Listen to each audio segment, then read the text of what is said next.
ভাইরে ভাই কি আর বলবো, কালকে চুলা লেপলাম, খড়ি শুকাইয়া খড়ি ভাঙলাম, এখন আমাকে মাটি কাটতে হবে বুঝছেন। দাঁড়ান পানটা খেয়ে নেই, মানে বহুত জ্বালাই আছে রে ভাই, এখন মাটি কাটবো। আপনারা দেখেন কীভাবে মাটি কাটি।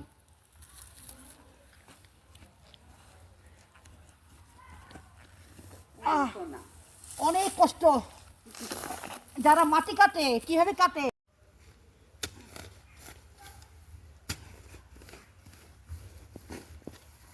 অনেক কষ্ট।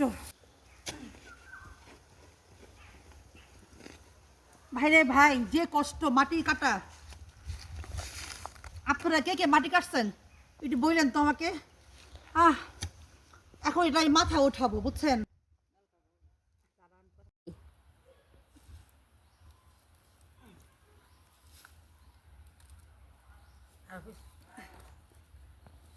জীবনটা একদম শেষ, এখন আমাকে মাটির কাজ করতে হইলো বুঝছেন।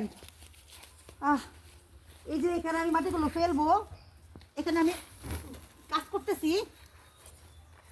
ভাই এই হলো জীবন রে ভাই, শেষ পর্যন্ত মাটিও কাটতে হইলো।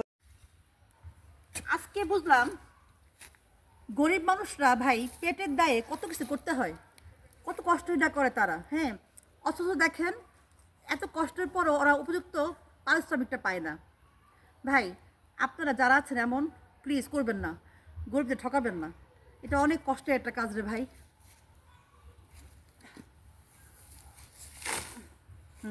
বুঝলাম যে মাটি কাটার শ্রমিক ভাই বোনরা কত কষ্ট করে মাটি কাটে, আসলে ওনাদেরকে আমরা কত ঠকাই তাই না।